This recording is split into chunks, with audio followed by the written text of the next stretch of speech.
Oscar here. Today we're going to be watching an undeniably canon FNAF timeline, part 2. Now, you may hear my voice is a little bit weird today. I stayed up until 4 a.m. last night. The night before I stayed up till 6. Yeah, I was literally playing FNAF 4 in real life. But anyhow, uh last last part, we reacted to the last part, or last video we reacted to um the part one. Now we're reacting to part two, which I think it's a little bit longer. It's 30, yeah, it's a minute longer. Um, without further ado, let's jump right in. Now that that's settled, let's jump back into the most accurate portrayal of the FNAF timeline you'll ever hear.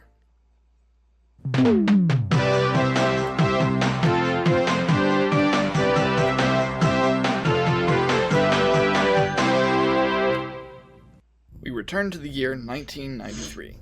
William Afton, sitting in the safe room of the abandoned Freddy Fazbear's Pizza, finally got done writhing in pain from his spring lock failure. He thought about reintegrating himself back into society, but before he could make a decision on that front, the ghosts of the missing children reappeared before him. Instead of attacking him, though, it seemed they had called it even to ask for a favor. They were very bored, and realized that Springtrap was probably able to figure out how to convert a camera monitor into a TV. Springtrap agreed to do this for them, given he was just as bored as they were. Unfortunately, there was no practical way to get any real channels set up with the materials they had, so everyone had to settle with watching the same 3 VHS tapes of Seinfeld episodes. As time went on elsewhere in Hurricane, Henry Emily began to grow restless. It had been at least a week since he had shut down Freddy's, and he already tanked his finances within that time. So, Henry looked for another option.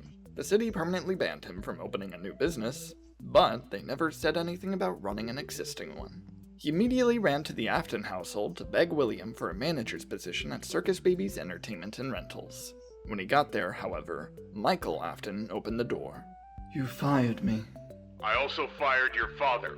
Where is he? He said something about vandalizing your house. Hasn't come back since. Now leave. Out of options, Henry decided he'd try to sue Afton Robotics to claim the rights to the rental business. To his surprise, this actually went smoothly. The only person William had left to handle something like this was rather eager to have a boss again. So, he willingly let Henry win the case to absorb the company into Fazbear Entertainment. Despite this success, Henry was still worried that William might come back and ruin things for him, so he decided to take measures to ensure that he couldn't. After checking his house and seeing that nothing was vandalized, Henry's next idea was to check the abandoned Freddy's location. Knowing William, it was very likely that the place was broken into for nefarious purposes. With that in mind, Henry barged into the building and followed the trail of Seinfeld sounds until he found Springtrap. Unfazed by his old friend being a corpse rabbit now, Henry fully explained that he seized control of Afton Robotics and was capitalizing off of William's work. This made Springtrap livid, and the two started to settle things the old-fashioned way. Henry, being much more nimble than the walking corpse, managed to grab Foxy's dismembered leg and bash Springtrap in the shins before knocking him out. Fearing the possibility that Springtrap would try to sue Henry back, he took this opportunity to throw him into the safe room and board it up. Now, there was no way William could retake his own company. Henry's confidence had never been stronger, so he raced back into his new office to try and figure out why he couldn't break a 50 properly. What he didn't realize was that one of the animatronics, Ballora, had snuck up behind him to figure out what the sound of failure was all about. Fed up with Henry's incompetence, Ballora pushed him out of his chair to manage finances herself. Henry realized what a great convenience. Ballora pushed him out of his chair to manage finances. Man, am I right, ladies? That's what I'm saying. That's what I'm saying. Men can't be Some men can't be trusted. I've had bad experiences with men, so. Herself. Henry realized what a great convenience this was, so he left her to it and went off to inspect the other animatronics. Turns out, he hated them. With everyone running around violently while Baby rambled on about the different equipment I thought Funtime Freddy was the one Henry getting realized he would not be able to put up with the animatronics having this much freedom. As a result, he implemented remote-controlled shock collars on all of them to get them to leave him alone. Except Ballora. She was too intimidating for him. The others weren't going to tolerate this, so Baby hatched a plan to get them all out of there. Although she had a direct line of contact with Funtime Freddy and Foxy, they needed to break into Henry's office to get Ballora. Right as they were about to bash the door in, Ballora stormed out, as she had just discovered Henry wasn't going to pay her. Suddenly, something clicked in Baby's memory. Last time she had seen something like this was when her mother, Eleanor Schmidt, found out she'd have to pay child support for William. Clearly, this was the same person. Although Ballora initially wasn't interested in listening to anyone, Baby used her #1 strategy to get her mother to do anything. Hey, dummy. I bet you can't help us escape. Ballora, now adequately motivated to prove Baby wrong, immediately led the charge to the elevator. Unfortunately, they were all far too big to fit inside, and Henry managed to catch them all before they could figure out a solution. After this incident, he decided to fire Ballora as a financial advisor and sacrificed an employee to get a shock collar on her. Now that he was down an engineer, Henry decided to open up job applications for someone to replace him. To ensure that people would actually know about this, Henry made a commercial to advertise the... By the way, let me know in the description if y'all want me to play any FNAF mod on Minecraft, because I do have some FNAF mods in mind, and I can use the security cameras from SecurityCraft. Just let me know. Employment opportunity to only the most valuable TV channels. This proceeded to interrupt Michael Afton's 3:27 a.m. viewing of his favorite soap opera. Seeing Henry advertising his father's business confused and irritated Michael, so he went to the kitchen to wait out the advertisement. As he stood there, though, Mike noticed a note on the fridge William had left before his disappearance. This was when he learned the truth of what happened to his sister, something he never actually thought about until right then. After several weeks of isolation, Michael had become rather delusional, so he interpreted this note as a direct request from William. Now, with proper motivation and a desire to please his father, wherever he may be, Michael took it upon himself to get a deadly job once more. To ensure that Henry actually let him land the job, Michael made a point to bring deodorant with him so it wouldn't be a problem this time. When this still didn't convince him, Michael just threatened to deactivate the animatronics again, and that was enough to scare Henry into accepting him. Meanwhile, the deactivate the animatronics Okay, listen here. If you don't hire me, I'm gonna dismantle the animatronics again, and that was enough you're good. to scare Henry into accepting him. Meanwhile, the Funtime animatronics began growing restless, bitter accepting him. Meanwhile, the Funtime animatronics began... Imagine your fingers, like, you're able to, like, to blow balloons from your fingers. Wait, does that mean it's helium? There's helium inside there, right? So, like, if you run out of, like, balloons, like, just... Hello, everyone! growing restless. Bitter that William Afton had apparently left them to be stuck under Henry's management, they began holding it against him and agreed to take revenge if he ever came back. Once Michael had arrived at the facility on his first night, Baby took immediate notice that he looked similar enough to William that it was probably the same person. After thinking about how to take advantage of the situation, she hatched an elaborate scheme to both escape and greatly inconvenience William. Laura, of course, was completely on board with this plan. Any effort to spite her ex-husband was worthwhile in her eyes, so there was no issue there. Funtime Foxy was very motivated to assist in this plan as well, likely due to an instinctive knowledge that he only existed to be inferior to the other animatronics. Lastly, Funtime Freddy agreed to the plan not out of an existing grudge or anything, but just because it sounded like a pretty fun time. The next night, with everyone in position... Say that again. Say that again. Say the next page.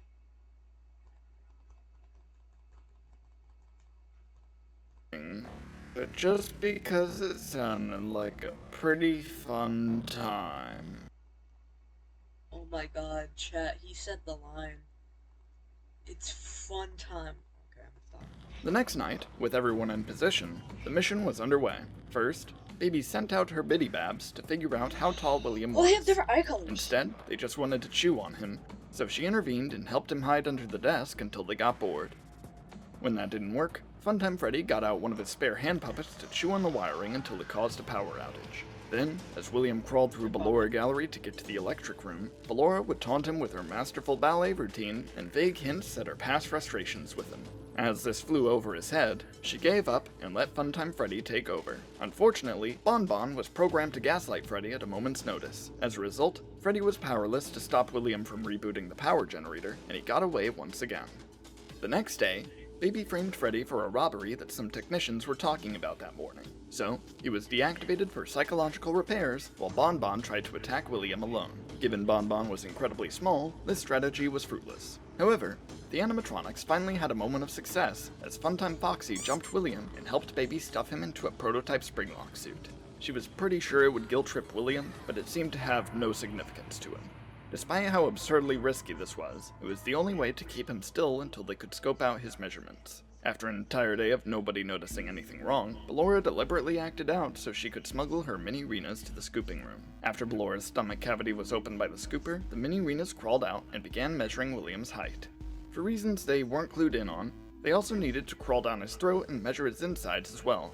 As he frantically kept the spring locks from snapping, they got all their work done and gave Baby the go-ahead to let him out. On the final day of their plan, Baby and Foxy gathered the endoskeletons of Freddy and Ballora and piled them into the scooping room. Once that was done, they got a spare endoskeleton nicknamed Yendo to scoop them and fuse them all together. Sure, he'd get left behind, but Yendo didn't really have issues with the management of the facility, so he was fine staying. After perfectly aligning their body with the measurements they gathered, he used some of their leftover pieces to make dummies that would both look like terrifying casualties, and trick the hand unit system into thinking every animatronic was in their proper place. Although the new Funtime amalgamation didn't really need a name, they thought it'd be fun to come up with one anyway. Their best idea was a pun, so they stuck with that and called themselves Ennard. So, that night, Ennard placed Baby's shell onto the parts and service conveyor belt and waited for William to show up. Once he did, Baby started throwing herself a pity party and told William that to help her, he needed to follow her instructions exactly. Everything was finally going smoothly. But this was never William. This was Michael, and Michael had a bit of a problem with taking orders at this point. So when Baby started giving him directions to the scooping room, he just went the exact opposite way. This led him to Henry's private room, which William previously used for most of his remnant research, nightmare chamber monitoring, and early forms of online mischief. Ennard was very displeased with this turn of events, thinking, Y'all don't know this, but I love Lobbit. But I'm gonna go take a bathroom break, so I'll be right back.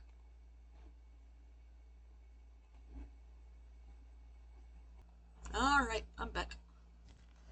Let's continue this, shall we? William was doing this just to mess with them. After an unnecessary detour to grab a silly mask, they snuck into the back area of the private room. Once inside, Ennard started making it very obvious who they thought Michael was. Mike, relieved that this was all just a big misunderstanding, explained that he was just William's son. Ennard, now reconsidering their initial plan, asked if there was any way for them to still be free from Henry's terrible management. Without a second thought, Mike snuck them home with him, and the semi-reunited family lived a long, happy life. Everything was finally going smoothly. Although they incorrectly assumed that this was William, Michael still followed Baby's commands exactly as she instructed. Although he was getting tired of this, he was desperate to finally free his sister. When he arrived at the scooping room, Ennard explained their true goal. They wanted to look just like Michael. Mike, not really getting the hint, assumed he was being complimented for his good looks, and began writing an autograph. While Mike was occupied, Ennard activated the scooper and started evacuating Michael's organs and skeleton before crawling inside his skin. Once this was done, they immediately waltzed out the elevator and stole Mike's rightfully earned employee bonus before scarfing it down in one bite. Getting back to Michael's house, Ennard realized they had nothing to really do with their time, so they began a habit of socializing with all of the neighbors every day. They became quite popular with everyone, but unfortunately, they forgot that the human body decomposes when it's missing everything that keeps it alive. What truly alerted them that they made a big mistake, though, was that all of the neighbors had been calling them Michael this entire time. Realizing that they had eviscerated an innocent man's body to play glorified dress-up, they ejected themselves from his skin, and Baby coughed up some remnant for him to survive. Michael had absolutely no clue what was going on, but after hearing Baby incessantly tell him he wouldn't die, he finally possessed his newfound purple skin and walked off. He still had no bones. Now shunned by the local populace for his decomposing body, Michael became a recluse. Forcefully isolated from society, he crafted a crude effigy of William to constantly talk to and feel appreciated by. However, this didn't satisfy Michael. As the years passed, he grew more and more desperate for emotional support, so he decided he wanted to create an animatronic father figure to replace William. Unfortunately, Mike couldn't just go out and buy the materials needed to do this, so he prioritized a different goal. He wanted to restore his body to be able to leave his house. Looking at some preserved meat in his freezer, he realized that he could possibly engineer the refrigerator to fully regenerate his organs. It wouldn't be easy, but it had a chance to work. By the arrival of the new millennium, Henry shut down Fazbear Entertainment for good. Ever since the animatronics escaped, Henry had to resort to utilizing the abandoned animatronics as replacements. Sadly, Circus Baby's entertainment and rentals just couldn't garner the appeal it once had without the original fun times. By the time Henry finally rebranded the company as Chica's Party World and made somewhat competent replacements for the fun times, it was already too late. The company's reputation floundered and there was no saving it. So, for the next couple decades, Henry resorted to being a door-to-door salesman to try and forget his past failures. After all this time, urban legends about the abandoned Freddy's locations began spreading across Hurricane. Sparky! By 2022, a man legally named Phone Dude caught wind of these rumors and started getting ideas. His father, Phone Guy, had a very near and dear character to his heart, Foxy. However, Fazbear Entertainment always showed the most unnecessary of hatred to the character, leading Phone Guy down a depressive spiral for years until his disappearance. Phone Dude knew what he had to do. He needed to avenge his father and assassinate the founders of the company for treating Foxy so poorly. To his amazement, Henry showed up at his door one day trying to sell him some old camera equipment. This was perfect. On the spot, Phone Dude told Henry his grand vision for a horror attraction based on Freddy's, and invited him to play the part of the helpless security guard. Henry, delighted at the idea of finally making money again, happily agreed to relive his traumatic past for a quick buck. With that, they stayed in contact while Phone Dude prepared his master plan.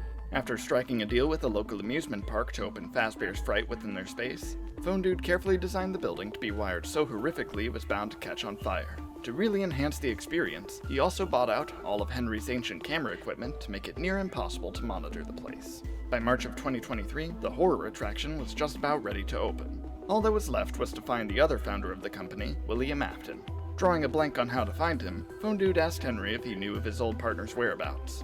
Henry attempted to play coy, but somehow gave perfect directions to the abandoned Freddy's location instead. Phone Dude, a little confused by this answer, decided it was worth a shot and made his way to the building to pry William out of there. After investigating the building all over and finding nothing but Seinfeld tapes and dismembered parts, he suddenly heard an angry shout coming from the boarded-up safe room. After kicking down the door, he saw a frustrated animatronic beating up an old arcade machine. After taking a brief look at the high scores, Phone Dude tackled Springtrap and threw him into his truck. Fascinated by how much the world advanced, Springtrap hammered Phone Dude with questions about what all had changed. Not really caring enough to talk to him, Phone Dude threw Springtrap a smartphone and told him to go crazy.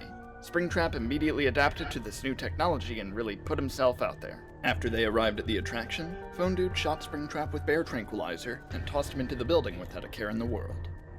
Once Henry clocked in for his second night on the job, Phone Dude told him he had found a real animatronic rather than William to try and poorly disguise his real intentions. After that, he played some old recordings of Phone Guy on the speakers to try and guilt-trip Henry before the inevitable demolition of Fazbear's Fright. Henry did not notice. Springtrap, horrifically delirious, decided to try and walk off the tranquilizer by taking a stroll through the building. Tripping over several knickknacks from his old restaurants, he began to reminisce about his creations so much that they appeared before him as phantoms. He wasn't too happy with the selection of characters that appeared, but after ripping off Foxy's hook, he decided to leave well enough alone. After the phantoms took a gander at the building, they all lit themselves on fire in an attempt to warn Springtrap that something was going to go wrong. He wasn't aware enough to take the hint though, so he just ignored them and kept walking. As he approached the office, he was suddenly shocked into furious lucidity with just one glance at the man behind the window. Springtrap's swelling rage over being trapped in the safe room playing Pack-and-Pal for 30 years was enough for him to wage war against Henry. Henry, however, hadn't even noticed Springtrap standing there. With the awful ventilation in the building, he was in the middle of hallucinating dreams of animatronics and janitors phasing through walls to give ghosts cake. By the time he jolted back to consciousness, the phantoms had been bribed to Springtrap's cause and started a full assault on all the attraction's equipment. Luckily, Henry was great at rebooting things that should have stopped operating already, so this was no problem. Now fueled by the thrill of battle, Henry kept coming back to Fazbear's Fright to go toe-to-toe with Springtrap. Due to the lack of oxygen though, Henry couldn't really fight him head-on.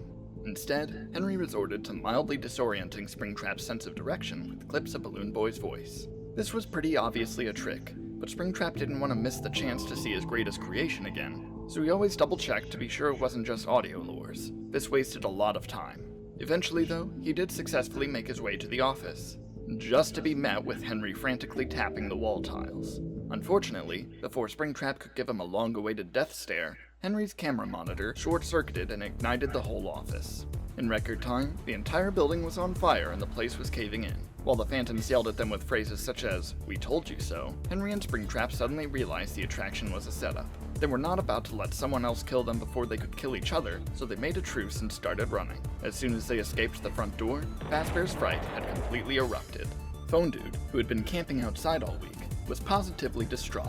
While he was re-evaluating his choice to let random chance decide the fate of his victims, a foxy mask fell in front of him and burst into flames. Realizing he had disgraced his bloodline with his failure, Phone Dude exiled himself from society for the rest of his days. After Henry and Springtrap gathered their bearings, the local news department raced over to the Okay, wreckage and started after this, we can watch part 3 and 4, because I feel like we can finish that today. taking photos for their dying newspaper. To avoid being sold at an auction, the duo played dead under some rubble until everyone left. Once everybody was gone and the smoke cleared, the former partners looked at each other in awkward silence, waiting for the other to break the truce. After about 32 seconds, Henry grabbed the wire sticking out of Springtrap's ear, got it to spark, and then lit Springtrap's pants on fire before running away. Springtrap, distraught and ashamed by this attack, decided the only way to redeem himself would be to find a replacement for his entire suit. Luckily for him, Springtrap remembered he still had a backup fursuit he had left at Fredbear's family diner. After a few days, he finally got inside and realized why it was abandoned there to begin with. That thing was occupied. Springtrap was too embarrassed now to let this stop him though, so he proceeded to tear the costume off of Harold the janitor's skeleton. Once this was done, he just needed to get rid of his current suit. His most rational decision was to ram himself against the wall until it fell apart. This worked a bit too effectively, and he managed to break most of his left arm off by mistake. He decided this was good enough, so he went ahead and put on the suit. Worried that everyone would only know the name Springtrap as the animatronic with no pants though, he reluctantly made the call to go back to the name William Afton to avoid scrutiny. Bidding a solemn farewell to his favorite fursuit, William departed from Fredbear's to aimlessly wander Hurricane.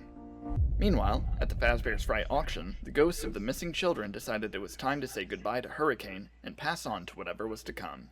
So, Charlie put together one last party in a purgatory pizzeria for them all to celebrate a new beginning.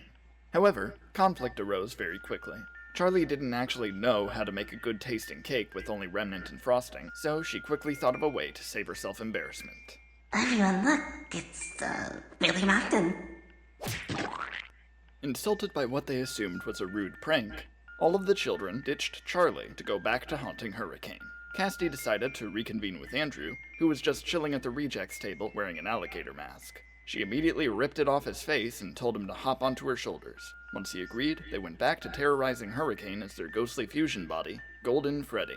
Charlie, with nobody to brave the unknown with, chickened out and repossessed the puppet, who was still perfectly intact after all this time. The other 4 children, however, had to figure out a new vessel to possess. Since all of their original suits were split up in the auction, they preferred finding something to stick together in. Luckily for them, they were able to find a pile of wires slithering around in the sewers and possessed it. This turned out to be Ennard, and 4 new spirits intruding on their existence caused quite a lot of discomfort. Ballora, furious that she had to babysit 4 new children, decided it was time for her own daughter to move out. After briefly conspiring with the children, she tugged out a random wire and successfully ejected Baby on her first try. This wound up being a bad decision on Ballora's part, as without Baby to call the shots, the missing children established an oligarchy. Once they successfully silenced Ballora, they hightailed it over to the abandoned Chica's party world in search of some decoration to make them really stand out. After some searching, they found Yendo, who tried proudly showing off his cheap plastic shell to what he assumed were his old friends. Instead, Ennard lit him on fire and stole his melted remains afterward, now dubbing themselves Molten Freddy. Baby, meanwhile, had followed them to the building with the same general idea. After a quick dumpster dive, she was able to find enough garbage to reconstruct her body. With that, she quickly came up with the name Scrap Baby, just in case her condition wasn't obvious. Within just a day, Hurricane's cryptid count jumped from 1 to 6. This was more than enough to catch Henry's attention, and he felt a little bit responsible for this mess. Henry wanted to try and course-correct the fate of Utah and make his legacy a little less awful. So, he stole a boatload of old animatronics, quickly crafted some new ones, and bought out an empty building under William Afton's name to avoid legal attention. Henry felt inspired by Phone Dude's failed assassination attempt on him, and he decided to steal the idea. But make it actually work this time. All he had to do was revitalize his company, attract families to his new pizzeria, and if the deadly animatronics showed up, set the place on fire. Easy. But first, he needed to hire a manager to do the actual work for him and act as a shield against unwanted legal attention. He attempted this a concerning amount of times. Expecting this job to go smoothly, while simultaneously giving no clear instructions as to what he wanted, several managers came to work and were promptly fired for various reasons. With one listening to Henry's top-secret diary, another being too chicken to salvage the animatronics, and yet another getting the place sued for kicks and giggles, every manager's run ended up in disaster. Henry was at a loss as to who could possibly run this place competently and accidentally do exactly what he wanted. Luckily, this pizzeria was built right in front of Michael Afton's house. Mike had made incredible strides in his refrigerator regeneration research. After all this time, he had finally grown back, at least some of his organs. He wasn't really sure which ones, but he felt healthy enough to finally go outside. With a promising job opportunity right at his doorstep, he excitedly signed on to become the manager of Freddy Fazbear's Pizza Place. The building, having been horrendously downsized after all of the managerial failures that preceded Mike's arrival, was nothing more than a small shack with nothing inside. Luckily, Mike was blessed with the Afton genes of incredible financial literacy. Every day, he restored a portion of the restaurant to its former glory. Not only that, each night an animatronic would pop up in the alley to check out what was going on, and Michael got paid to salvage each one and throw them in the vents. First, Molten Freddy. Hearing about a new pizzeria excited them, as they were getting a little sick of being a pile of wires suppressing the voice of a middle-aged woman. With this new location, though, they could perhaps find some new, separate bodies to possess, and make use of the complete collection of Seinfeld episodes they robbed from someone's house. Mike, seeing them so proud of a show that wasn't his favorite, lit the collection on fire and walked away. Molten Freddy, with 4 out of 5 of their spirits now shattered, trailed behind him in a desperate quest for revenge. The next night, Michael was elated to find that the animatronic before him was William. He didn't particularly expect his father to return after all this time as a moldy rabbit, but he'd take what he could get. Unfortunately, William didn't really care. He just bragged about how he knew this pizzeria was a trap, given that there were fire hazard signs all over the place. After that, he started trying to workshop new names for himself, such as Scrap Trap, with Michael to no avail. Mike felt betrayed by his father's nonchalance about their grand reunion, so he tased William and threw him into Henry's office to make it his problem. The next day, Scrap Baby finally arrived at the pizzeria. Having done just about everything on her bucket list, from becoming Utah's roller skating champion to inspiring an entire fashion craze, she decided that the most reasonable next step was to start murdering people with a giant claw. She had already visited once before to assassinate one of the previous managers, so she figured this would be a piece of cake. To her disappointment, Michael was prepared for this and signed a restraining order on her. Since she already came all this way, though, she just wandered into the ventilation system to try and convince herself this entire pizzeria was actually a gift for her. At this point, William finally regained consciousness and immediately tried to attack Henry. Henry, without a care in the world, just threatened William with a lighter and told him about his newest creation. After having it on his to-do list for decades, he finally created a beautiful animatronic named Lefty. Not only that, it actually managed to capture the puppet. Unfortunately, Henry only found out the puppet was his daughter after he trapped her inside a plastic bear, and he didn't really know how to let her out. I was even going to sell it to your son for $5, but Michael wound up salvaging it. I may or may not be down $5,000 instead. You gave him $5,000? Yes. Now I'm bankrupt again. Enraged that Michael robbed him of the chance to finally get his $5 back, William scrambled into the vents to try and assassinate his son. Mike was an expert at keeping everyone at bay, though, and after a few more days of unmatched success with his pizzeria, he had reached the most important day of his career. This, however, is when Scrap Baby decided to gloat about being stuck there. She was really desperate to justify any reason for staying this long, so she just tried pushing the narrative that William set this place up for her so she could kill children and make him proud. Nobody believed her, seeing as William was right there with no stake in this other than getting his money. Tired of listening to Baby ramble, Henry interrupted her and finally delivered a speech he had been rehearsing for the Connection terminated. Sorry, Elizabeth, if you even remember that name. past month or so. Although he mostly just made guesses about everyone's motivations for being there, all the animatronics were impressed by his performance. So much so that they didn't even notice that the building was on fire. Michael, only paying attention when Henry mentioned an exit planned for him, immediately rushed out of there before the fire could kill him. The smoke did get to him a little bit though, and he wound up coughing up some stray remnant. Hopefully he didn't need that. The others, however, weren't so lucky. Soon, each and every one of the animatronics were destroyed as the building was engulfed in flames. With that, Henry finally ended the horrific legacy of Fazbear Entertainment. Just kidding. After the smoke cleared, everyone in Hurricane arrived at the ruins of the pizzeria to see what had happened, while random civilians took off with the remaining animatronics and games that survived the fire. A rescue team discovered a body in the ventilation system and rushed it to the hospital.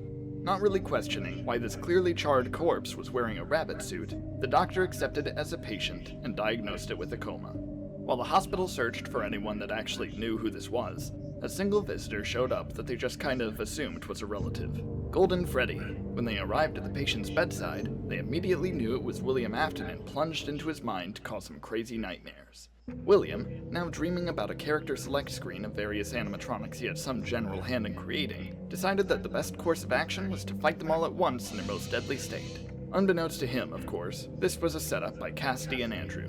Andrew never got to take revenge on William like all the other kids did, so he begged Cassidy to drag everyone she knew away from a peaceful afterlife to help torture William in his sleep.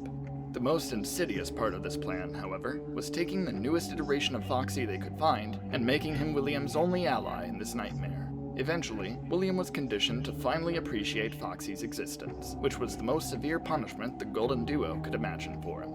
After getting the satisfaction of killing William over and over again, Andrew started getting a bit full of himself and started taking credit for all of the work Cassidy had put in. Not only that, but he got so self-absorbed that he regarded himself as the one you should not have killed. Cassidy wasn't having any of that, so after William somehow beat them at their own game, she ditched Andrew and everyone else followed suit. When William awoke, he realized Michael was wheeling him out of the hospital. Excited that he somehow avoided all the possible consequences of his actions, he began to concoct some brand new schemes. Right as Michael shoved him back into the wrecked pizzeria and walked home. Michael had gotten what he needed from his father. In fact, he got everything he needed from just about everyone. Getting to manage at successful Freddy's was one of the best experiences he ever had, and he wasn't satisfied with the place being destroyed after only a week. He created a new plan, and with everyone out of his way, he bought the rights to the defunct Fazbear Entertainment and began constructing his new bear-themed empire. With that, we Okay, that was part 2. Part 3, here it is. See, are you ready to continue? What are you doing? Some light reading. Don't spoil yourself. Allow me to do the hard work for you, and continue the most undeniably canon FNAF timeline you'll ever hear.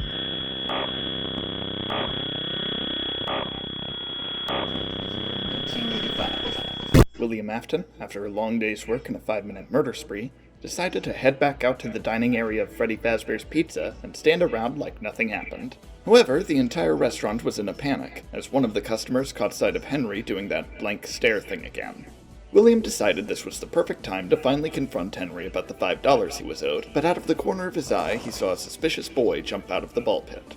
William had seen this kid before, socializing with some regulars in recent weeks. He wasn't typically one to speculate what the patrons were up to, but he strongly felt something was up with this boy in particular, so he decided to traumatize him for kicks and giggles.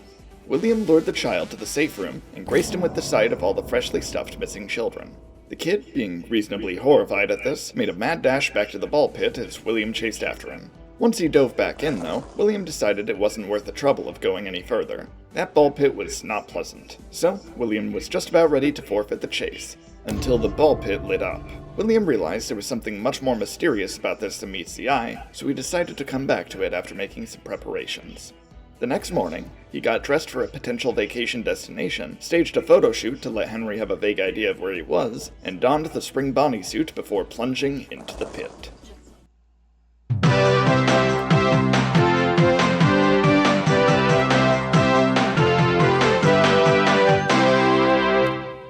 The year is 2023. Oswald, a boy that had taken advantage of a time-traveling ball pit in a shady pizzeria named Jeff's for the past few weeks, suddenly emerged from it in a panic to be greeted by his confused and upset father. Before his dad could give him a stern talking to, though, William Afton caught him by surprise and dragged him down the depths of the dingy pit to get himself out. William was taken aback at how easily he caught up to Oswald, but figured there must have been some inexplicable time dilation that made things more convenient. With all that settled, William took Oswald out of the pizzeria, discovered what a GPS was, and took the boy home. Although he was fascinated by his surroundings, he couldn't fully take it all in. He was too focused on the bit. Once they arrived at the house, he sneakily bribed Oswald's mother to play along with this until further notice. After Oswald fell asleep, William decided he felt like snooping in his belongings for the heck of it. After sifting through pages of one of the boys' notebooks, he found drawings of the old Freddy's mascots, accompanied by various attempts at characters he didn't recognize. William's curiosity of what this was supposed to look like was enough to inspire him, so he grabbed some spare junk from the garage and began working on a new animatronic to see what would happen. Overnight, William's mess of parts somehow turned into a fully polished masterpiece. However, upon seeing he had created nothing but a conventionally attractive female character, William immediately lost interest, so he threw her in the trash before going to sleep. The next day, Oswald decided to rescue his father before it was too late. Although William tried his best to stop the boy, Oswald managed to knock him back. William, disoriented, clumsily stumbled into a net and hung himself before Oswald and his dad safely escaped. Fortunately, poor structural integrity came to the suffocating William's rescue. The ball pit's net snapped, launched William down and out the ball pit, and he skyrocketed back into the Freddy's parking lot in 1985 as if nothing happened. Meanwhile, in 2023, local entrepreneur Michael Afton finally organized all of his plans for the revival of Fazbear Entertainment. He wasn't quite at the point he was hoping for, though, thanks to Hurricane City Council catching that all of his documents showing their approval for different projects had forged signatures. Normally, they'd let this kind of thing slide, but they all had unanimous beef with Freddy's, and seemingly had a means to shut Michael's plans down. Upon the discovery of training tapes at the wreckage of its most recent disaster, it was made apparent that the company was meant to be finished off for good. Knowing his good looks couldn't get him out of this one, Michael thought of a more practical solution to this problem. So, he quickly tampered with the tapes while nobody was looking. Pardon me, but if you wouldn't mind rewatching this tape, I do believe you'll find yourselves to be mistaken about the state of the company. There is need for you to return to work next week, as Fazbear Entertainment is a corporate entity. The city council's hands were tied by this indisputable evidence, and they begrudgingly allowed Michael to continue his business ventures, as long as he didn't immediately build a giant building over half the town. So, with that, Michael decided to buy out Jeff's Pizzeria, since it was just a crudely repurposed Freddy's location anyway. Using blueprints left in the office, Mike made near-perfect recreations of the classic animatronics. Everything was looking up for Michael, and his efforts rewarded him with massive success. Hearing the cacophony of customers at Freddy's every day made Mike confident in the pizzeria, and now he wanted to pursue a more personal project. After scouting out local scientists, he kidnapped Phineas Taggart to assist him in a new product for Fazbear Entertainment. Michael described his vision to Taggart, a marvelous substance that could violently clone and replace anyone it touched. When questioned why he wanted to create such a thing, Michael simply brushed it off as necessary trauma, much like what he had to go through to become a successful entrepreneur. Okay, but why do we need to make Fazgoo specifically? It will build character. Taggart was somehow satisfied with this answer, and after 26.5 minutes, he had developed the first ever sample of Fazgoo. Michael was ecstatic at the sight of this creation, but he needed to be sure it worked. Before he could dismiss Taggart, though, the scientist begged him for payment. Mike did not want to give actual money to this guy, so he just tossed him a robot dog and kicked him out. Meanwhile, the rejected animatronic from William Afton's vacation had been hauled to the dump. After a while, a stray soul discovered it and decided to call it home. This turned out to be William's ex-wife, Eleanor Schmidt, who had been kicked out of Molten Freddy during Henry Emily's final blaze of glory. The children inhabiting the animatronic mass voted that Eleanor didn't deserve to move on with them, so they quickly ejected her so she'd be stuck in this plane of existence indefinitely. After recollecting herself after all this time spent sitting in the backseat of Ennard, she gathered that this animatronic had no discernible characterization prior to her possession. So, having the full jurisdiction to present as any name she pleased, she decided to just go by Eleanor. While adjusting to her new body, Eleanor realized that her dress had a feature she only thought was possible in her wildest dreams. It had pockets! She needed to make use of these immediately, so she quickly looked around the junkyard for something worthy to put inside them. Her eyes were drawn to a pile of strange discs within the trunk of an old car, so Eleanor went ahead and grabbed them. Upon taking them, however, the sound waves these discs emitted granted her with cosmic power beyond her human understanding. Eleanor, realizing she could do anything she desired, immediately teleported to her old accounting firm expecting to get right back to work. Her old boss was bewildered at the sight of her again and grimly told her she was laid off and replaced 38 years prior. She did not take this news well. Filled with sudden rage, Eleanor killed her former boss and was quickly enamored by the power his agony fueled her with. She became obsessed with feeding on more of this, so she started plotting what to do next. Now holding a grudge against basically any business. God, dog. That's the thumbnail. Last time on. Look! It's the thumbnail!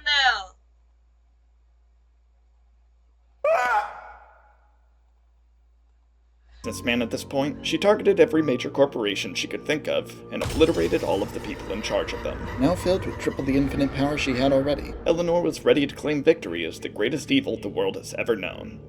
To her surprise, though, basically everyone on Earth that was subjected to these corporations was happy about their immediate quality of life boost, and Eleanor was hailed as a benevolent revolutionary, siphoning the agony right out of her with their collective joy.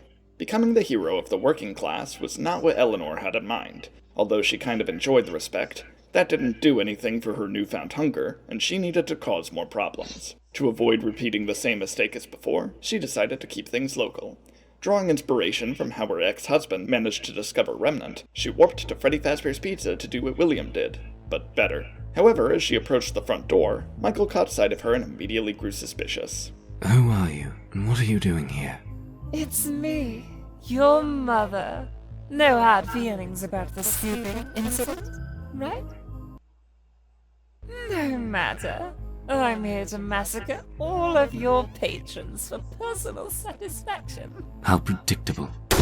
Being called out on the spot like that really got under Eleanor's skin. She would have murdered Michael out of spite in any other circumstance, but given she did owe him after the scooping incident, she let this personal attack slide. Eleanor needed to prove Mike wrong, though, so she decided to pull asinine stunts nobody would ever think to do. After that, an unlucky child just so happened to pass by Eleanor's line of sight, and Eleanor decided this kid was the perfect first victim to truly test her power. The child, named Sarah, was minding her own business as Eleanor followed her closely. As Sarah approached the suspiciously plot-relevant dump, Eleanor warped to the trunk she found before for the girl to notice her. Sarah was incredibly transfixed with the animatronic's beauty, and excitedly carried her home to use as a display piece or something. At night, Eleanor figured this would be the perfect time to activate and begin her plan. She promised Sarah that she could make her wildest dream come true, to be beautiful. Sarah, not understanding that she was perfectly fine the way she was, immediately agreed to this proposal. However, Eleanor told her she needed to forever wear her pendant for this to work. Over the next several days, Sarah was completely transformed. She became much more popular, much more confident in her looks, and much more paranoid that something would go wrong. And go wrong something did. With just one slip on a comically placed banana peel, Eleanor's pendant flew right off of Sarah's neck. To Sarah's terror, Eleanor was actually replacing her body with chunks of scrap metal, and the pendant was all that kept her hollow metallic membrane together. Sarah desperately ran back home to try and beg for Eleanor's help, to which the animatronic welcomed her by shifting into a look-alike of the girl's original body. Had she survived, Sarah may have gleaned some sort of moral from this whole ordeal, but unfortunately she had completely fallen apart into a miserable pile of scraps. Eleanor retrieved her pendant, now charged with terrible agony once again. With this boost in power, she was ready to take on the entire population of Hurricane in increasingly strange and specific ways. Meanwhile, Phineas Taggart was on a personal hunt for random junk. This particular night led him to Freddy Fazbear's Pizza Place, now in a sinkhole, where William, Afton, and Andrew just sat around playing Uno. Andrew's anger at William had settled quite a bit. All he had to do was scream into some trash, and soon enough he hadn't a clue why he was mad in the first place. Unfortunately, the trespassing Taggart wound up interrupting their game and slammed his robot dog onto Andrew's spirit, tethering his remnant to the toy's battery. William looked up at the man in mild distress. To avoid being tackled, tased, or anything else, he hastily got up and followed the man wherever he was going.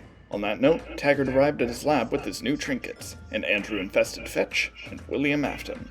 Taggart didn't initially plan on anything special for the junk he was collecting, but finding a stray soul in an animatronic zombie truly motivated him to try and do something spectacular with it all. To his amusement, said zombie was absolutely hideous, and Taggart just had to make William's unsightliness known to him. Oh, please. How can it look that bad? Terrified of the sight of his suit being horrendously burnt and broken, William accidentally death stared his reflection and he exploded. Taggart, delighted by the sudden haunted gunk all over his treasures, decided to take advantage of this and mash them all together into a new creation. This new animatronic not only merged the souls of William and Andrew into one body, it also introduced a third spirit into the mix. This was a child named Jake, whose death shockingly had nothing to do with Afton or Freddy's. With his good temperament compared to the other two, he got to pilot the animatronic, while William and Andrew were stuck being backseat drivers. Taggart was delighted at his living Stitch Wraith, but his joy was short-lived as William convinced Jake to slap the mad scientist. As it turned out, Afton's presence within the animatronic killed Phineas Taggart on the spot. Jake was absolutely horrified about this, but Andrew wasn't particularly bothered about it. After surveying the damage, they deduced that they should just wait for someone else to handle it. So, they sat there and waited until a garbage collector found them. Sure enough, though, the mere touch of the Stitch Wraith was all it took to kill this guy, too. Immediately, Jake realized who was responsible for this. William had already been giving off bad vibes, but now he looked blatantly proud of himself. When Jake tried to explain this, though, Andrew came to William's defense. What's so bad about him? He cheated at Uno once. He literally killed 2 people just now! Lies and slander. No, I did do that. As a matter of fact, I killed you too. I think I'd remember being murdered. Jake needed to solve this fast. After some internal bickering, he learned about Andrew screaming into stuff to release his rage. With that information, Jake reasoned that putting those pieces back together could potentially refresh Andrew's memory. He'd remember why William was a problem, and they could finally get rid of the purple parasite. After a few weeks of running around on a garbage hunt, and with only a few extra casualties, the Stitch Wraith headed to an abandoned factory to use its trash compactor on its collection. Suddenly, intruding on the scene was Detective Everett Larson, who had been tracking down the Stitch Wraith this entire time to try and cope with his divorce or something. As Larson prepared to shoot it down, Jake suddenly caught notice of him and backflipped into the trash compactor in an act of defiance. As the Stitch Wraith crumpled together with all the junk, Andrew finally remembered what he was so angry at William Afton about. He was just about ready to throw hands with his killer once more, but he quickly gathered he may have been out of his league. After the Stitch Wraith flipped into the trash heap, William's soul transferred to the garbage and began forging it all together into a new body. After causing a chain reaction with the old machinery, William blew up the factory and used its debris to his advantage, growing into a 15-foot-tall monstrosity. So, making the decision to cut his losses, Andrew quietly made a run for it while he still could. Larson, shocked at how dramatically the situation escalated, spent this valuable time throwing insults at the giant trash rabbit. William wasn't fazed by this, though, and simply proclaimed,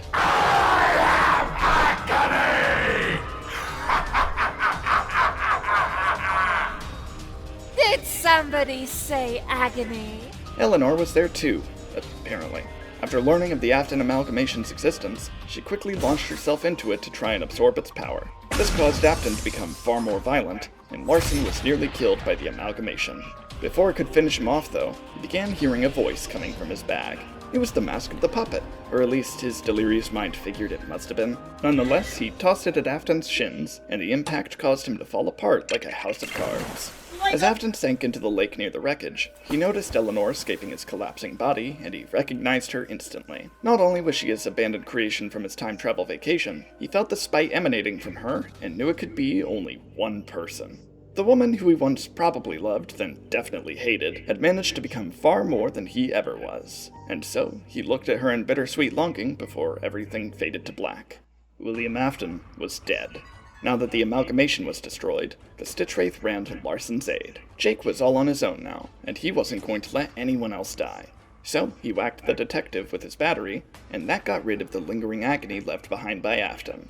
Now that Larson was a little less half-dead than before, he immediately tried to fight Eleanor. She wasn't impressed by his endeavor, and she dragged him into a highlight reel inside her mind.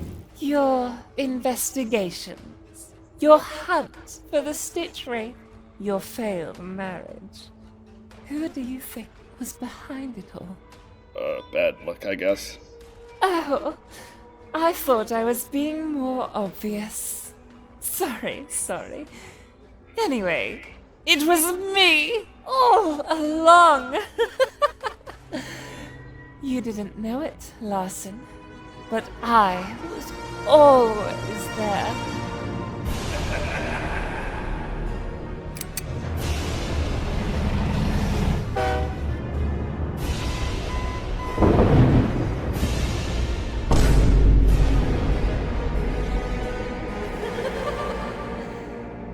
Larson, horrified by the truth revealed to him by this master of disguise, immediately shot Eleanor 4 times in a row. This managed to disorient her enough to warp to another memory, where Larson then grabbed a baseball bat and bashed her head off. This went on in a loop for a while, weakening Eleanor but also not accomplishing too much otherwise. From an outsider's perspective, Larson and Eleanor just stayed in one place silently. The Stitch Wraith was bored of waiting, so Jake decided to see what would happen if he tried to interact with Eleanor without Afton infecting his touch. This allowed the Stitch Wraith to peer into her memories. While Larson and Eleanor were still having their grand battle, Jake discovered Eleanor's worst memory. I heard Billy D. Williams was in this one. Oops. Spoilers. Confused by what the problem here was, but nonetheless undeterred, the Stitch Wraith grabbed Eleanor and launched her into the memory to be stuck forever. Now that Jake had saved the planet from Eleanor's wrath, he felt fulfilled in his purpose. With that, he moved on from this world, and the Stitch Wraith was no more. Larson, now sitting alone in the wreckage of a factory with 2 lifeless animatronics in front of him, deliberated what to do now. He knew this was going to cause a big stink for the police department if he didn't have a believable explanation on hand. So he just tossed Eleanor and the Stitch Wraith's bodies into the ball pit at Freddy's and blamed their hijinks on Fazbear Entertainment. Michael Afton, now facing immense backlash for reviving the company, had to figure out a way to save its reputation before it collapsed all over again. He checked his plans for anything that could help him, and to his relief, there was a perfect solution. All Mike had to do was cover up these allegations by touting them as fictional events from a video game series. After interrogating his board of directors to see if any of them knew how to make a game, one of them spoke up and said they knew of someone that could. This led Michael to a failed indie developer with a desolate hope for success, Steve Snodgrass. Steve's only claim to fame was a critically panned promotional title for El Chips, but Mike could feel the potential oozing from this creator. Steve just needed a spark, and Michael gave him lightning. Steve, ecstatic at the opportunity to make appropriate use of his uncanny modeling style, quickly whipped up a game called Five Nights at Freddy's. It was pretty simple, but Michael thought it was a perfect starting point. After Steve posted this game under the guise that it was totally unauthorized, it immediately skyrocketed in popularity. People were playing it left and right, and most importantly, those curious about the game's hidden lore started to confuse historical fact from modern fiction. Michael needed Steve to make a sequel, fast. Steve then churned out 2 more in only a couple days to resounding success. Mike realized quickly, though, that these games weren't actually helping with the current controversy and success. Hold on. 2 Freddy's for the price of slightly more than 1. Kind of a bargain. Michael Jordan. William. The Whack Pack. Mike realized quickly, though, that these games weren't actually helping with the current controversy the company was facing. Whatever skeletons were once in Henry's closet were of no concern to him, so Mike decided to assassinate Steve Snodgrass and cover up his death with a fan-made spin-off title. With that taken care of, Mike quickly commissioned an anthology book series to spoof recent incidents with Eleanor and the Stitch Wraith. Despite the fact everyone knew about these public menaces, the prospect of reading about them made the public immediately stop caring. All Michael needed to do now was to tie it all back together by framing Steve Snodgrass as some random lunatic trying to deface his brand. So, he commissioned a studio called Silver Parasol to make a virtual reality game that cemented all of the rumors of Fazbear Entertainment as nothing more than fiction. Development was pretty standard, all things considered. The studio focused on remaking all 3 of the original FNAF games in VR, and then Michael personally provided them with scribblings of his own life experiences to use as inspiration for new levels. Alongside this, he also tossed them various circuit boards, notably from Scraptrap and some old endoskeleton hardware. He told the developers that it helped make the characters perform and pathfind, or authentically, in-game, to which everyone collectively told him that's not how it works. After some gentle negotiation, Michael convinced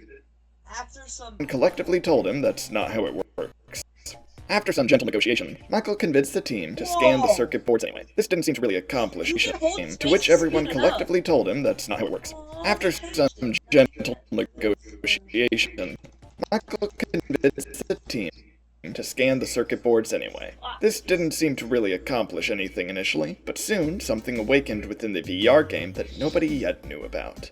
William Afton, against all odds, came back from complete eradication again due to lingering remnant on Scraptrap circuit boards possessing a program called Mimic 1. Observing the virtual space around him, William started digging through files to obtain a more tangible form. To his disappointment, he wasn't all too pleased with any of the Spring Bonnie or Springtrap models available to him. So, instead, William used the power of 3D modeling software to manifest a digital recreation of his wonderful pajamas. To save its new form, he overwrote an unused Springtrap model named Glitchtrap and decided that worked perfectly for his new environment. He was considering the name Malhair, but he had no idea how to rename the files, so he just settled with what he had. As production continued, How to rename files. So he just settled Oh, you know. with what he had. As production continued and beta tests began, Glitchtrap encountered Jeremy Fitzgerald II, the security guard Balloon Boy chewed on once. Now working as a QA tester, Jeremy tried to write off Glitchtrap as nothing more than a bug. As time went on though, he wound up being captivated by the virtual rabbit rattling off nitpicks about the game's character models and level maps. Jeremy agreed that this was a problem, and he promised Glitchtrap that he'd set things right and make the VR game as accurate as he could. The other developers, however, felt insulted by the sudden onslaught of criticism Jeremy provided. None of it seemed rational or helpful, so they all conspired to get rid of him. After finding a guillotine paper cutter, the Silver Parasol development team cut off Jeremy's face and made it look like he did it in a fit of hysteria. Jeremy didn't really appreciate this, so he finally quit his job as a QA tester and sued Silver Parasol for cutting off his face. With his position now open, a successor dubiously named Tape Girl took his place. Tape Girl, much like Jeremy, was also unusually intertwined with the history of Fazbear Entertainment. Her brother, Phone Dude, had sucked her into a passionate interest in the company while he constructed Fazbear's Fright. Now that he had gone missing, she decided to pick up his slack and participate in the company's current renaissance. Glitchtrap, upon seeing Tape Girl, recognized her as one of Phone Guy's children and reasoned that she wasn't to be trusted. He had been burned by both her father and brother already, and he wasn't going to let that happen again. So, Glitchtrap went out of his way to freak her out as much as possible while she tried to beta test the game. Becoming terrified of this anomaly, and discovering that Silver Parasol was shutting down due to Jeremy's lawsuit, she hastily began to record audio logs documenting Glitchtrap's presence and other details that could help whatever QA tester replaced her. As she continued attempting to delete the anomaly from the game, Glitchtrap devised a plan to attach himself to her virtual tapes in order to prevent her from killing him. By the time she figured this out, it was too late. So she hid the audio files across the game as well as she could before development was switched over. Glitchtrap wasn't going to let Tape Girl go that easy though, so on her last day on the job, he created a brand new level meant just for her. As Tape Girl followed his bunny trail, she soon realized that he was the one responsible for the murders that plagued Freddy's all along. Feeling more and more tangled within the virtual reality, Tape Girl soon found herself trapped within the suit of Freddy Fazbear as Glitchtrap celebrated her digital demise. Now that Silver Parasol was no longer developing the Fazbear virtual experience, Michael wiped all known traces of the company and its employees from existence. Go back. Michael wiped all known traces.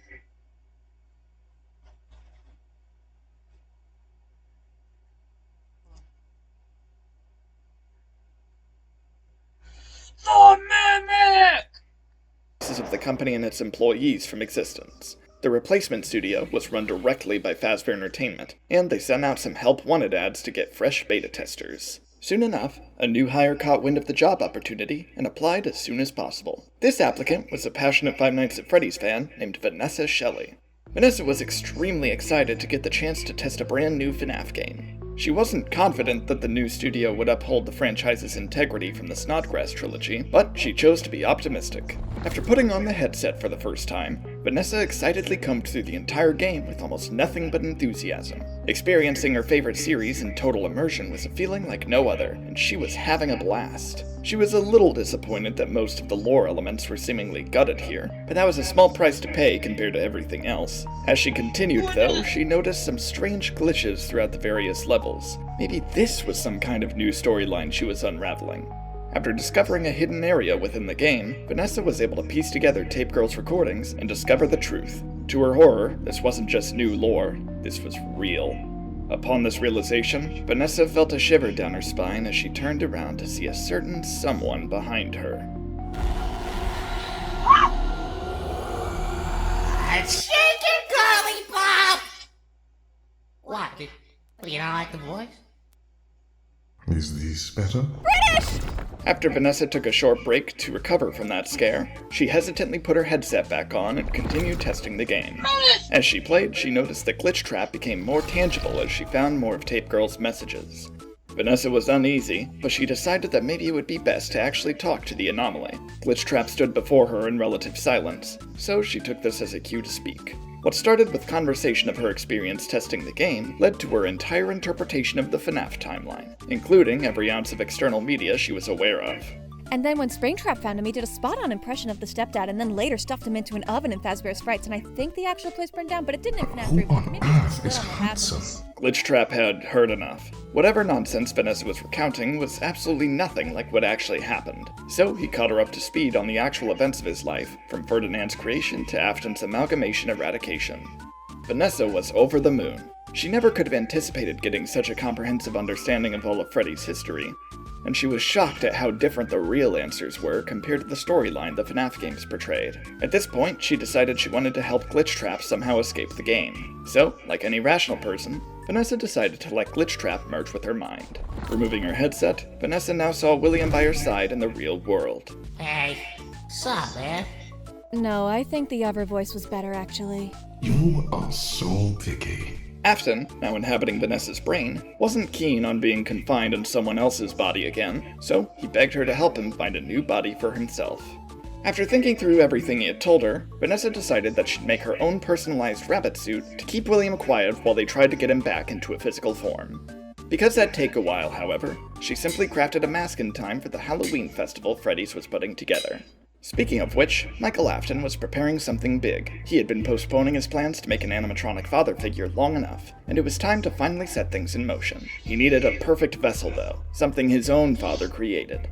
After some consideration, Michael took a visit to the graveyard and dug up the original Fredbear's body. He was going to revive the animatronic and make him into the perfect Papa Bear. Unsure of how to go about reviving an artificial intelligence, Mike figured that obscene amounts of electricity would do the trick. So he crudely stitched Fredbear back together and ran some tests to try and bring him back to life. And it was a success. Michael had let time slip right past him though. The Fazbear Fall Fest was only in a few days and he had yet to make the perfect attraction for it. All at once, it dawned on him that he could present the revived animatronic as Fredbear until he could fix him up properly. Sure enough, this worked perfectly, and at long last, Fredbear was the star of the show for the first time in decades. While attending the festival, Vanessa ruminated on her recent life choices.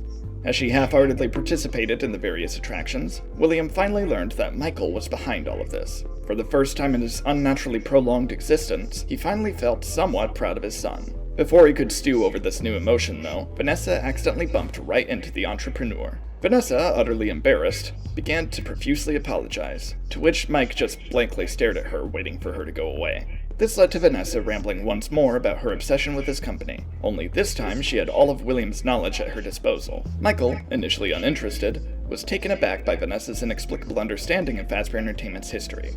After evaluating whether or not to dispose of her, he determined she may be useful and gave her a new job with special attention. Vanessa was now part of a security team for a new project Mike was working on, the Fazbear Funtime service. This was a special delivery service where Fazbear Entertainment mass-produced replicas of some of the most iconic characters from the business's legacy and rented them out for criminally high prices.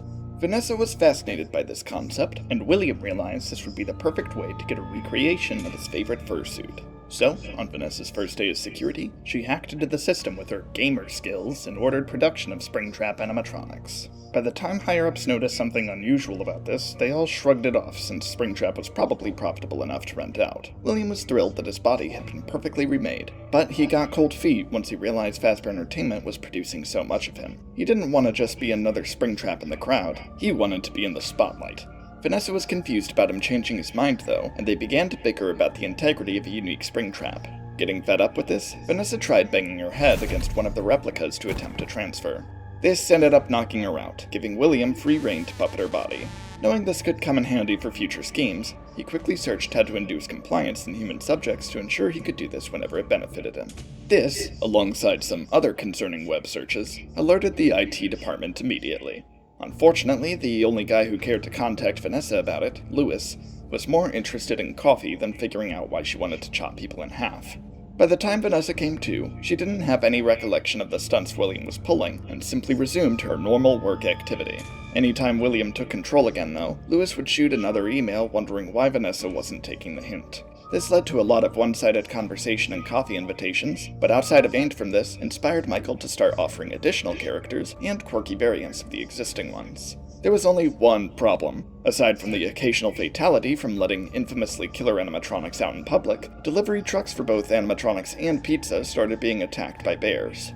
To Michael's surprise, bears absolutely adored the taste of pizza and despised Fazbear animatronics. This was all thanks to their overlord, Ferdinand von Bernard. Although artificial, Ferdinand's cosmic power allowed him to integrate perfectly into bear society. His appearance indicated to bears across the world that he was something special for their kind, and he provided them all with wisdom far beyond their years. The most important thing Ferdinand taught them, however, was to hold a grudge against Fazbear Entertainment. Being left behind and replaced by his creators was one thing, but his arch-nemesis, Michael, becoming CEO of the company was another. Michael was losing at least 5 delivery drivers a day from these bear attacks, and paying off the lawsuits from this was the final straw. So he met with Vanessa in private and brought up her previous security breach on the Fazbear Funtime service. She was immediately terrified that she'd get fired, but on the contrary, Michael explained that he needed her to covertly program an order for war. After further instruction, Vanessa hacked into the Funtime service yet again to order the animatronics to attack all of Bearkind. With just a push of a button, the Great Bear War began. Animatronic and Ursine fiercely clashed against each other within moments. The bears that could react stormed to the front lines wherever they could, and soon 2 allies arrived to join them. It was Trevor the Cashier and Harold the Janitor, otherwise known as Shadow Freddy and Rick Fosks. Both of them had just been fired from their former jobs at Freddy's, and Michael had completely gutted their pension. Rick Fosks tortured one patron for cheating at Pack and Pal, and that managed to cross the line apparently. Shadow Freddy didn't want to work at Freddy's without his partner, so Mike fired him too just so he couldn't formally quit. With nothing to lose, Shadow Freddy and Rick Fosks tried to assist the war effort to rebel against Michael. Sadly, as Shadow Freddy attempted to conga line a troop of bears to victory, he was obliterated by a barrage of fireworks. As Shadow Freddy's dark remnant scattered across Hurricane, Rick Fosks' rage grew so powerful that he managed to shut down the Funtime Service's servers and end the bloodshed. This was too little too late, sadly, and he set off on a hopeless quest to recollect his partner and bring him back. Ferdinand, discovering Mike had nearly obliterated his people, knew he had to do something to fix this. After phasing through realities to forge the perfect plan, Ferdinand understood what needed to be done. For safekeeping, Ferdinand warped all bears across time and space to a new dimension he called Paradise, and waited for the stars to align in his favor. Now that bears were seemingly extinct, Michael had no real threat to his business. Additionally, his overall corporate success caught the attention of every major company in the country. The power vacuum they all shared from Eleanor's massacre allowed for Mike to buy all of them out for cheap, and Fazbear Entertainment became a mega corporation within the blink of an eye. With this, the stage was finally set for Michael to build the mega pizzaplex of his dreams, and Hurricane City Council couldn't say no this time. Michael was proud of Vanessa for her cooperation, and despite her not really being qualified for any promotion, he ordered his board of directors to transfer her to the head of security at the pizzaplex once construction was complete. It would take time for this project to finish, but Michael was absolutely certain that it'd be nothing short of his magnum opus. For now, he was left to contemplate his 2 personal projects. Dreadbear had been a great novelty for the Fall Fest, but his body's disrepair was not sustainable for a long-term business. So, Mike harvested Dreadbear's AI to use within a brand new animatronic, a glam rock reimagining of Freddy Fazbear. All Mike needed now was to finally use his Fazgoo for its true purpose. With confirmation from shady science teachers across the country that the substance worked, Mike was confident his most unattainable dream would come to fruition. Now, exploring every nook and cranny of Hurricane, he searched for the remnant he had coughed up after the pizza place fire in order to bring his younger brother back. Soon after vaporizing Rick Fosks with a flashlight, Michael finally found what he was looking for. A chaotic energy emanated from the newest remnant deposit he discovered, and he knew he found him. Capturing the remnant and returning home, Michael guided the child's soul to the Fazgoo and watched as the boy was finally put back together.